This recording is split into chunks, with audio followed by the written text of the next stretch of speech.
Terima kasih pemirsa, Anda kembali menyaksikan Kominfo Newsroom. Menko Perekonomian Erlangga Hartarto mengalokasikan anggaran ketahanan pangan senilai Rp104,2 triliun pada 2022.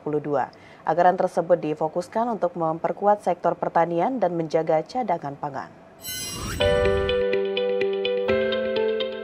Menteri Koordinator Bidang Perekonomian Erlangga Hartarto dalam kick-off Gerakan Nasional Pengendalian Inflasi Pangan 2023 mengalokasikan anggaran ketahanan pangan senilai Rp104,2 triliun pada tahun 2022 dengan fokus untuk memperkuat sektor pertanian dan menjaga cadangan pangan. Di mana anggaran tersebut akan disalurkan kepada kementerian dan lembaga, non-kementerian lembaga, dan transfer ke daerah.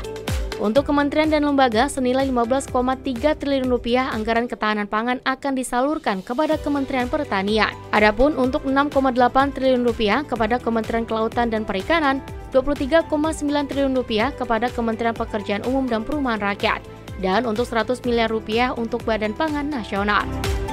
Kemudian senilai Rp25,3 triliun untuk anggaran subsidi pupuk, Rp1,8 triliun untuk cadangan beras pemerintah, dan Rp2,6 triliun untuk program stabilisasi harga bahan pangan lainnya.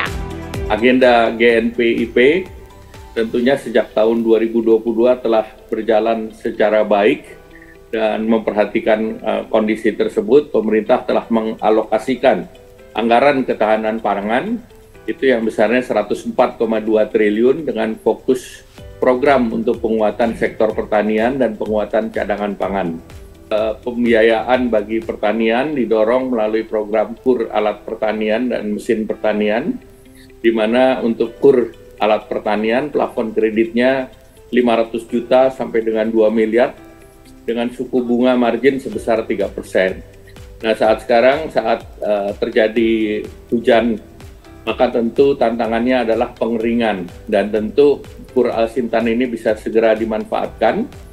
Dan tentu untuk KUR Alsintan ini tidak diperlukan agunan tambahan, dan di sini pemerintah memberikan subsidi, dan tentu untuk mitigasi pemerintah tentu akan mendorong bahwa Alsintan ini dilengkapi oleh GPS dan juga mesin pengukur produksi. Sementara itu, untuk tetap menjaga daya beli masyarakat, pemerintah juga akan menyalurkan bantuan kepada penerima program Keluarga Harapan berupa telur dan daging ayam untuk 3 bulan dimulai pada Maret, April, dan Mei 2023. Pemirsa, PSSI mengakomodir pembentukan operator baru untuk mengelola kompetisi Liga 2 tahun 2023-2024.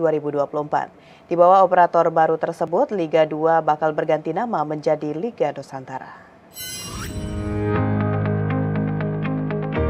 Berdasarkan hasil sarasehan sepak bola di Surabaya pada akhir pekan lalu, Ketua Umum PSSI Erick Thohir mengatakan bahwa kompetisi Liga 1 dan Liga 2, yakni pada musim depan tidak lagi digelar dalam waktu yang bersamaan. Hal tersebut pun akan membuat pertandingan-pertandingan Liga 2 dapat dilaksanakan pada akhir pekan untuk menarik minat penonton dan menaikkan nilai bisnis kompetisi. Di mana menurut Erick nantinya PSSI juga akan bertindak sebagai wasit untuk menjaga Liga 1 dan Liga 2 yang akan berlangsung sesuai regulasi kompetisi. Seperti di Liga 1 itu kan mereka menunjuk Kohut dan Dirut. Nah, nanti di Liga 2 ini juga menunjuk Kohut dan Dirut. Siapapun yang mereka tunjuk kita nggak ikut campur. Yang saya akan ikut campur memastikan mereka tidak saling bunuh dalam berkompetisi. Harus ada wasitnya. Itu yang saya akan jaga. Kriteria yang disepakati berdasarkan sanksi. Pada kesempatan yang sama, CEO klub PSIM Bima Sinung yang menjadi perwakilan dari klub-klub Liga 2 dalam konferensi persnya bersama PSSI menyampaikan bahwa Liga 1 2023 hingga 2024 akan dilaksanakan pada 14 Juli 2023 dan akan berakhir pada April 2024, serta untuk Liga 2 akan dimulai pada November 2023 dan akan berakhir pada Juni 2024 mendatang. Menurut Bima, keputusan para peserta Liga 2 dalam sarasehan itu juga tidak lepas dari keinginan para klub untuk membentuk operator kompetisi baru khusus untuk Liga 2, di mana operator tersebut nantinya tidak akan lagi berada dalam naungan PT Liga Indonesia Baru. Lebih lanjut, nantinya juga PSSI akan berencana mengadakan turnamen pramusim untuk klub-klub Liga 2 demi mengisi waktu kosong dan persiapan menuju musim baru. Dalam pertemuan kemarin, Pertama Ibu Ratu bisa menyampaikan secara brief mengenai rencana menyelenggarakan Liga 1 dan Liga 2 dengan irisan waktu yang seminimal mungkin, yang tujuannya untuk meningkatkan nilai komersial klub-klub masuk dalam hal ini Liga 2 agar klub Liga 2 ini mendapatkan spot khusus dalam penyiaran aksiannya. Karena ini timingnya akan berbeda. Liga 1 itu Juli sampai dengan Maret kalau masalahnya, dan Liga 2 November sampai dengan Juni. Kementerian Kesehatan Republik Indonesia menyoroti peningkatan prevalensi kasus obesitas. Direktur Jenderal Pencegahan dan Pengendalian Penyakit, Maksi Ren Rondonuwu, menilai dengan diterapkan pemberlakuan cukai pada makanan dan minuman dapat mengurangi prevalensi obesitas.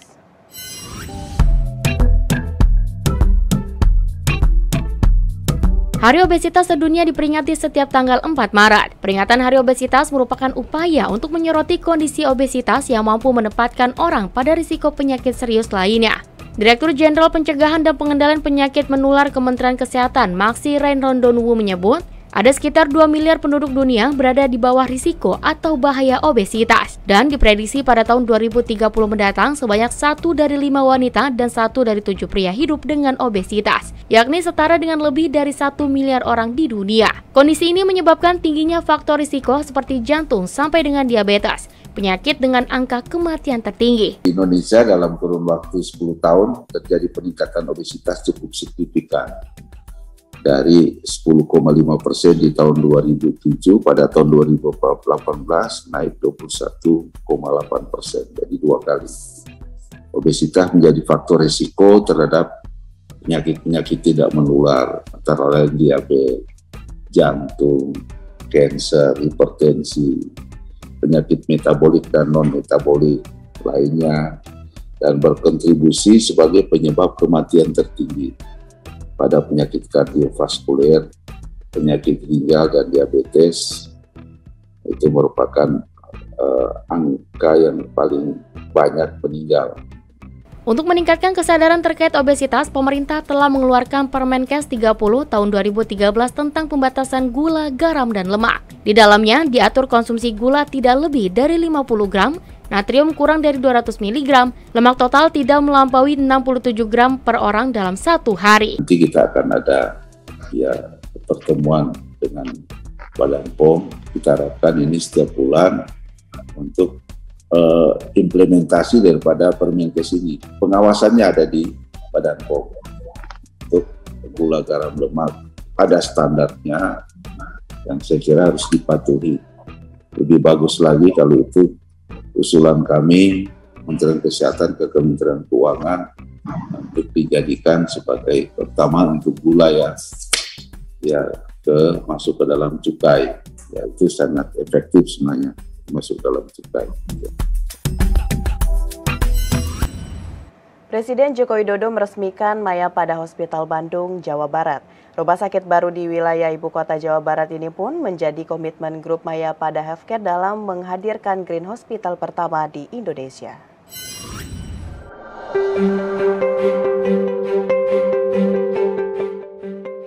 Presiden Republik Indonesia Joko Widodo hari ini meresmikan Mayapada Hospital Bandung yang mengusung konsep Green Hospital di Jalan Terusan Buah Batu nomor 5, Kota Bandung, Jawa Barat.